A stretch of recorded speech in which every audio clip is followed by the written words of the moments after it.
There was a grandmother who was texting us while she was giving her grandkids a bath at night because she's so stressed about work and she's the primary caretaker for her grandkids. It's not just about her, it's about generationally what's happening for the rest of her family.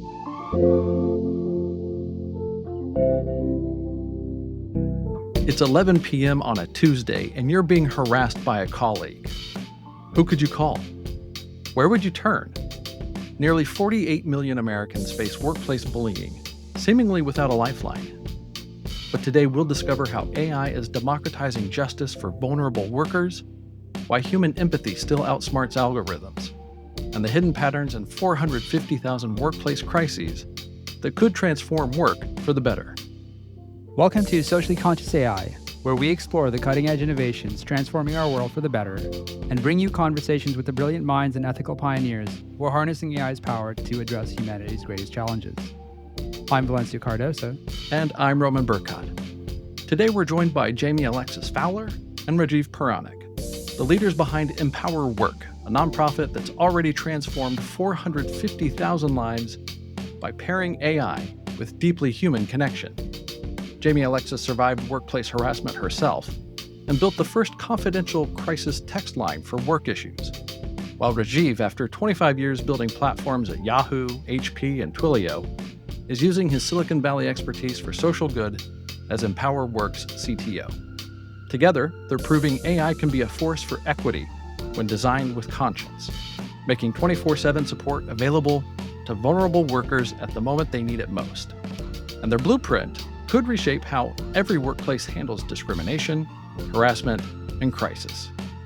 Alexis, Rajiv, welcome to the show. Great to be here, guys. Just kind of starting from the top, right? If you don't mind painting a picture for what it's like for someone experiencing workplace harassment or discrimination, and what does that moment feel like when they don't know where to turn?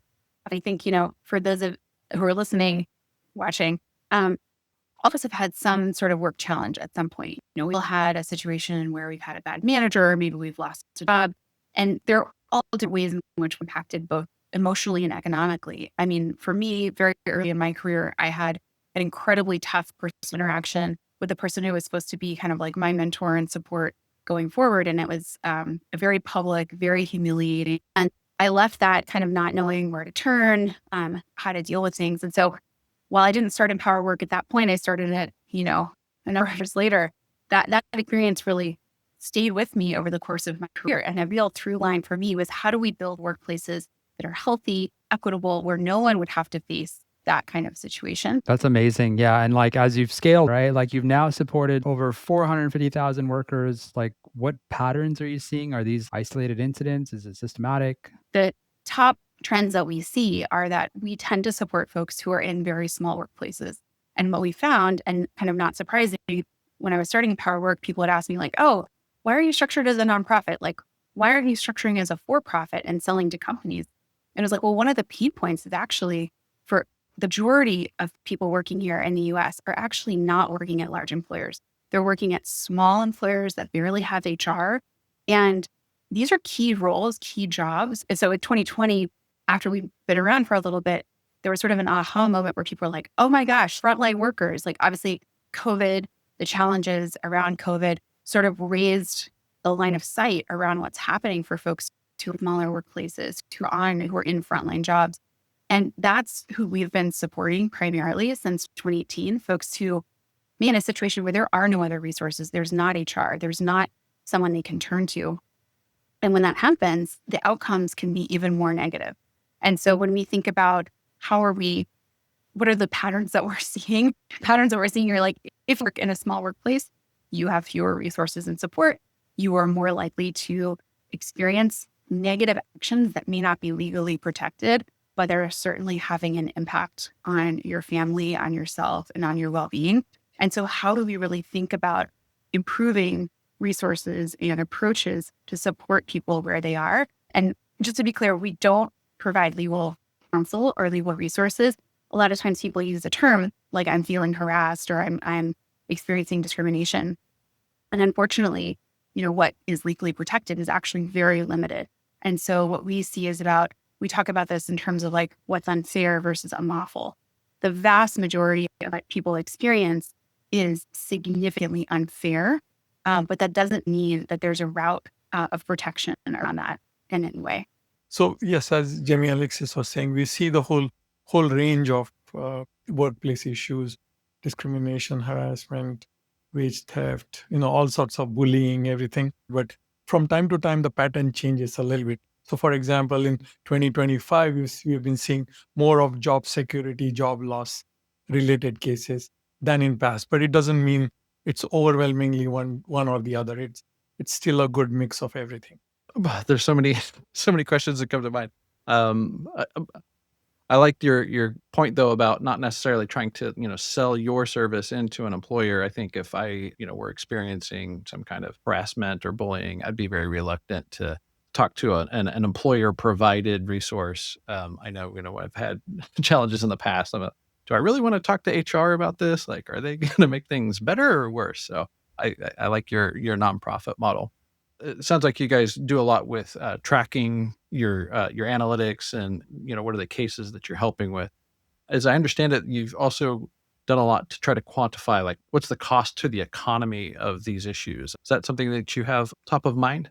When we think about the totality that this has an impact around for the economy, it's really having very negative impacts for individuals and then their families. There was a grandmother who was texting us while she was giving her grandkids a bath at night because she's so stressed about work, and she's the primary caretaker for her grandkids. The threats happening for her at work means that she can't be there as the primary caretaker for her grandkids. The fact that we were accessible means she can do that, right? But the challenge point then is if her job is at risk, it's not just about her, it's about generationally what's happening for the rest of her family. And so when we calculate some of the impact, what we see is on the positive side, and you provide resources and support when folks connect in for a conversation, we see about a 25% improvement in economic well-being.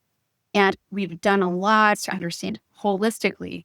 It may not just be someone changing jobs where they're going, okay, this job isn't working for me. Now I'm going to find a new job and get this job, and it has this much higher salary. It's really a holistic understanding of how work is impacting them. So they may get a different job and that salary may be the same, but their commute is less. So they're paying less transportation or childcare. They might have better benefits in that new job. And so they're able to take paid days off as opposed to unpaid. And holistically, that outcome ends up being much better for someone than just like, I got a new job and my salary is so much higher. Yes, that is a great straight story, but people are more complicated. Their situations are more complicated. And what we've tried to really calculate is what holistically is the impact for someone. And we have new ways in which we're measuring that this year based on that user research. What we find is that a 25% economic improvement, the average income of folks that we're supporting is about $34,000. And so that's upwards of like a $10,000 lift for someone after getting support. And our average conversation is anywhere from, 60 to 90 minutes. Someone might have multiple conversations, but to see that kind of improvement, it doesn't always come immediately from the conversation, but it comes from the action steps and the resources that come out conversation that you're able to put into motion what's discussed with a counselor. Let's dig into those action steps a little bit. Can you just help us understand what does Empower Work do? Like, what's the workflow? So I'm being bullied at work. I reach out. What happens from there? So what happens is they reach us either anonymously. First of all, we do not ask. In fact, we prefer if people who reach out to us don't disclose their names or identities, so they can come through a web chat or SMS. Once we get it, we do a little bit of housekeeping, terms of service agreement, those kind of things. After that, our first question is, how can we help you? What are you, what is the issue at hand?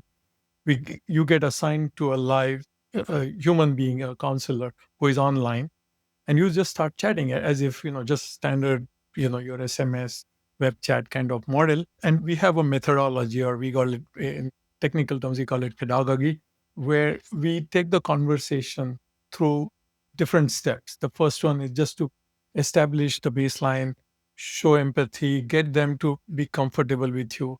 Then you start going deep into what the issues are. And then you start asking questions. And one of the other things we do is we don't tell them what the solution should be. because we don't know their individual situation. Like Jamie Alexis was saying, each person is different. Those little things are different. So we ask them, what do you ideally want out of this, right? And we let them figure out the solution, asking just the right questions and giving helpful hints and resources to them until they come to their own solution. That's our methodology. And all of this is given to the counselors during the training, that they are equipped with this knowledge. And those conversations with the counselor are voice or text based? No voice, only text, either through a web chat or SMS. And by the way, there is a reason. In fact, this was my first question when I joined, and being a Twilio guy, I'm like, voice would be perfect, right? And Jamie Alexis put me right in place. Said, voice is also an indication of potential identifiability. So we really want to make sure our service is truly anonymous, which is why even though I know I can implement voice, we choose not to implement voice. Yeah. Because people are often, they're texting us from a bus. They're texting us, like I mentioned, like from their kids' or grandkids' bath. They're texting us like when it works for them, when it's top of mind, when they're worried about that situation, and often don't want to be overheard. So that like people text us from their break room, or like under their desk in their work environment. And they don't want like their coworker or their manager to overhear them, right? So I think that's a big piece of it is supporting confidentiality, in terms of multiple vectors of that. The other thing that's really helpful is that people have a source of information to go back to. So let's say you got this exciting job, you could practice that job interview. You could prep for that job interview with your peer counselor. And then maybe your job interview isn't for the next, like maybe it's tomorrow, you're doing prep work ahead of time. Then walk into that conversation the next day, you have like, yeah, these were the points that I really wanted to bring up in my conversation. There's also real benefit with these people. There was someone who came back a year after her conversation, and like she came up with an action plan with her peer counselor. Okay, this is what's going on. I'm going to take these steps after the conversation. But she was like, I held the question that my peer counselor asked me. I think the peer counselor asked her, like, what would it take for you to feel whole? And she held that question for her and like for herself, and like went back to it across the course of a year that it took her to really navigate the complexity of the situation that she was in.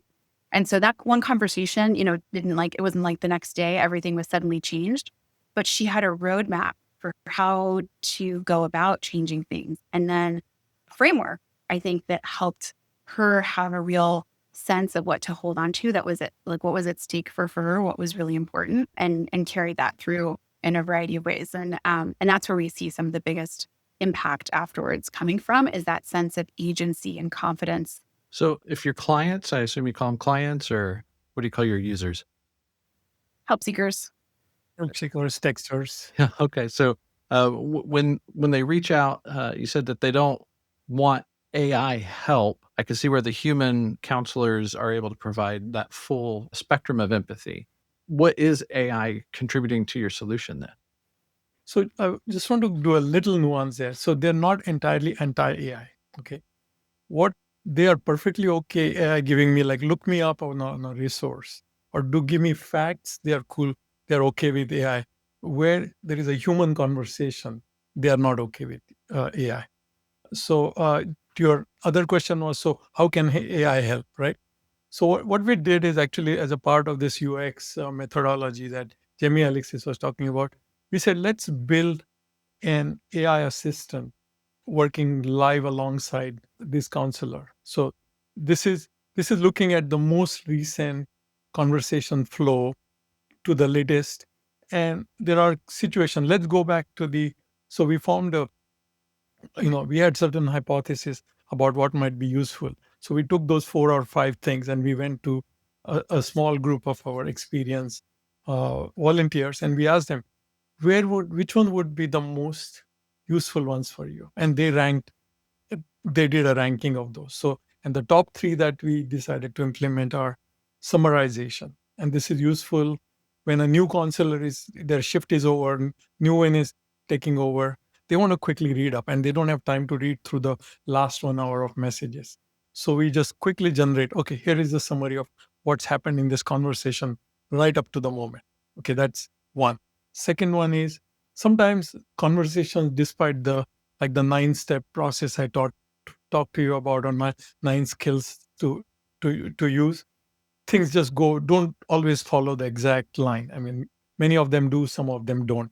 So this is the next one is, what do I do next?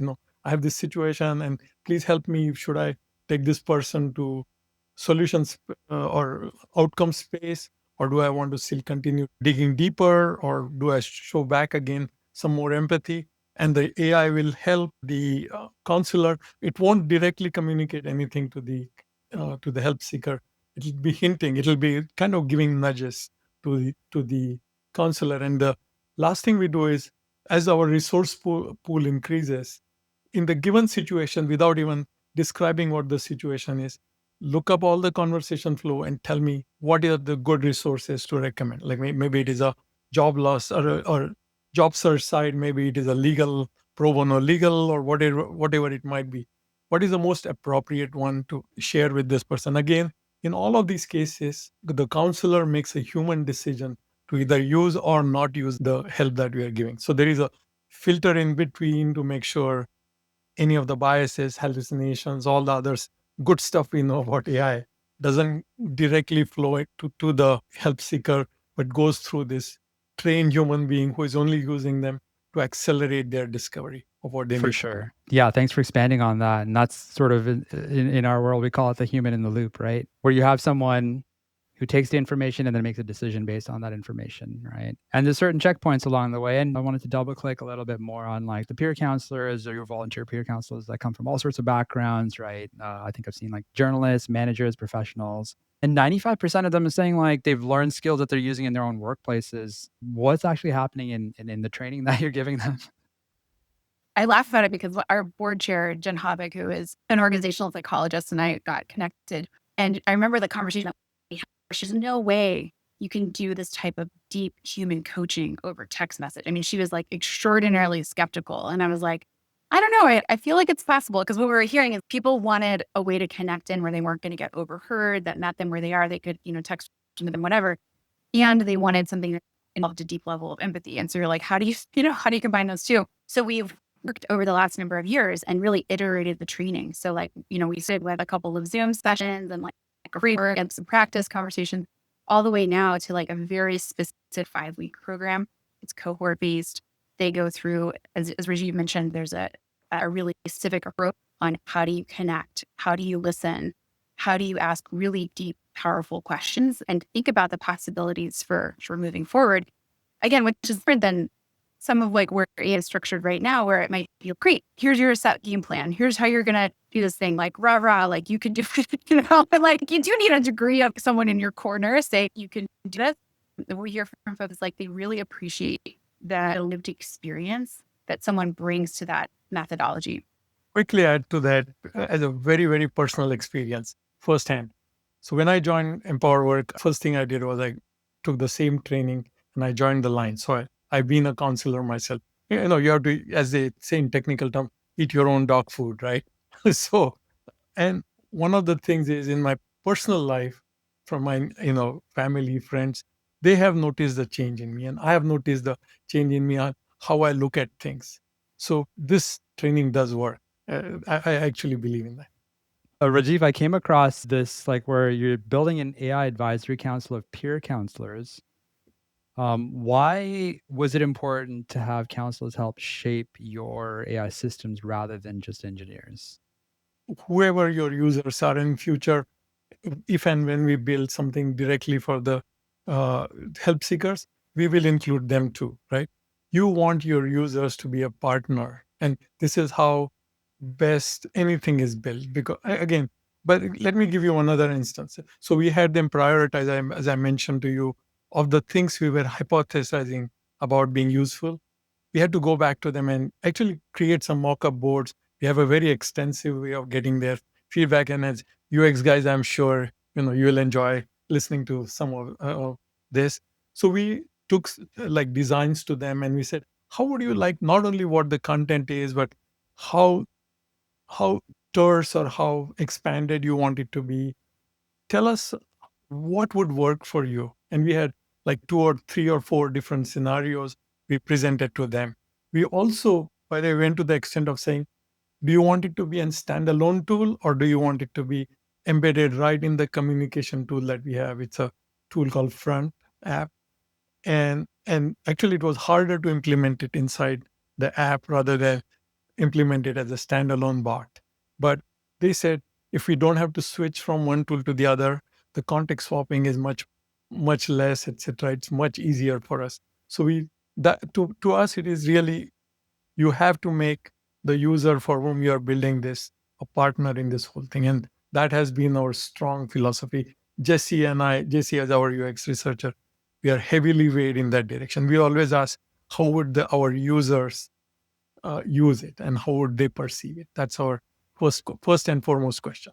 So, with more than 450,000 conversations or people that you've served, you have pretty unprecedented data on workplace issues. What are you learning that could potentially change policy or corporate practices for the better? Some of this from a data perspective ends up confirming things you already know, where you're like, okay, we know that workplaces aren't really working for people. And I think, last year in particular, there were all these headlines about like, why do people feel like the economy is not working for them? And like our team would sort of be like, oh my gosh, because when people are working 2 to 3 jobs and they're not able to pay their bills or they're not able to provide for their family, yeah, it doesn't feel like the economy is working for them. And what we see right now in terms of data that's actionable, and we tried to raise this last year in a report, we released a research report about sort of what the state of the job market looks like for folks who are making below 75K a year. So when we get labor data, it's always a lagging indicator. And the unemployment and other labor data structures were created at times that don't match our current economic structure. And so we have a unique insight from what people are experiencing right now in their day-to-day lives. It's not a data set that is as robust as government could provide, but it's unique in that it's what's happening in someone's life in this moment. So we were seeing that 78% of folks were looking for a new job because they were underemployed, unemployed, or were dissatisfied with their current job structure. So a piece of what's not captured, I think, in the overall conversation is that too many folks in the economic landscape right now are not working jobs that are fully utilizing all their skills. They're not working jobs that they have full hours. They're not working jobs where they have control over their hours or their time. And that has a huge impact. So in terms of how that translates to, let's say, like approaches, the fact that there's not a larger conversation happening around the overall job loss and sort of market right now, I think people, journalists, government are kind of looking at like, oh, are there layoffs happening or there's slowdown or hiring in certain industries? Like, it's actually happening across every industry. It's happening across every part of the US. And people are worried about it. They're worried about how AI is going to impact their jobs. They're worried about the AI arms race that's happening where people are using AI tools to apply to more jobs and employers are using AI screening tools to screen those jobs. And as a result, there's this kind of like ratcheting up that's happening on both sides. What ends up happening? It ends up all going back to who you know and like social capital, which can be good in some ways and really problematic in others. Yeah, absolutely. And just sort of shifting the narrative a little bit, right? Like, I think it's even focusing on what you two are doing at Empower Work, and like you're really proving that AI can be a force for equity, and you are designing this with conscious in mind. What sort of gives you hope? Like, what makes you believe that we can actually create a healthier, more equitable workplace? I believe in the basic goodness of humans. We all have parts of us which are very selfish, very, I want to get ahead in life. But what makes us human is perhaps this concern for others. And we are a part of a larger thing. So I know it's a very high level philosophical answer, but I do actually believe that's what gives me hope. Yeah. I think I would echo that and say every day we have an internal channel where we get feedback from text line conversations. And so we see a snippet of outcomes from the text line that our whole team can have insight into. And I check that every morning because for me, that is like the fuel. Like, how has someone been impacted? What does this look like? And then when you think about that from an individual perspective, okay, someone's leaving a conversation feeling better, their mental health improvements, they feel less stressed, more confident, higher degree of agency. They're also feeling really clear on game plans. And like, even if they haven't finalized, like, okay, I'm definitely going to do these 2 things and not the 2 things, maybe they have 4 things. Whereas like they had none. Just feels like there's more possibility. And so I think to echo what Rajiv said, I see such huge hope around engaging in really deep and humanly connective ways, and also engaging across sprints. I mean, one of the things that's really fascinating about a confidential or anonymous platform is that you create connectivity among people who might not otherwise get connected in other parts of life. And so you have somebody who is a peer counselor in North Carolina who's connecting with a help seeker from, Idaho. And they're having a conversation in a way where maybe the peer counselor in North Carolina is like, oh gosh, I hadn't thought about that showing up in someone's workplace in that way. And like that provides a new line of sight and learning for the peer counselor. And the person on the other side might think, gosh, no one's ever given me a question like that made me think about this next step in that same theme. So I think there's just a real power in bringing people together in ways where they feel connected and heard and understood. Recently, we had a abusive help seeker, and the first interpretation I saw from the counselor was they must be having a bad day. So think about it. Look at the level of empathy. Instead of feeling angry or insulted, their first thing was, hey, something is really terrible going on for this person. That's really what leads us to be hopeful in some ways, that we can help fix that. That's amazing. And thank you for all the work that you're doing. And I think before we wrap up, for our listeners who are inspired by this conversation that we're having, what's sort of one concrete action that they could take, whether they're technologists or potential users or just people who care about advocating for better workplaces? Yeah, I will give two. Honestly, number one, if you're listening and you're like, gosh, I want to get involved, we are always looking for wonderful peer counselors. And so it's a great way to build skills. So number one, sign up to volunteer. And the second is share, empower work. I think the mere fact that there's a resource that exists for you when you're going through something hard, especially at work, is like the way of like a foreign concept. There's such a sense of like, I need to tackle this by myself. It's my job. We have a very individualistic approach to work situations. And there's a lot of shame if you feel stressed or you feel like your confidence has been set back. And so let people know that we're here and share the text line. And that's a great way to pay it forward to folks in your life. So since Jamie Alexis stole my favorite one, I have to come up with another one, which is, I read somewhere that when you, help yourself and enjoy something, compared to that, helping someone else gives you higher level of oxytocin and over a longer period of time. Your dopamine, all those things go. So it's really, and speaking for myself, I've experienced that.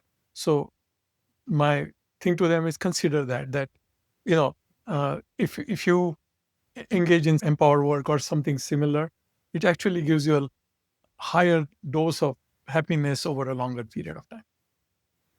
Absolutely. And of course, getting involved can be immensely rewarding, but we should also mention that if you're dealing with a difficult workplace situation, you can text 510-674-1414 for free and confidential help. If this story of using AI to defend workers in their darkest moments inspired you, hit subscribe so you never miss a conversation with innovators reshaping our world. And if you know someone facing workplace challenges or leading the fight for equity, share this episode because the best solutions spread when people like you pass them along. For Valencio Cardoso, I'm Roman Burkott. Until next time, stay curious, stay conscious.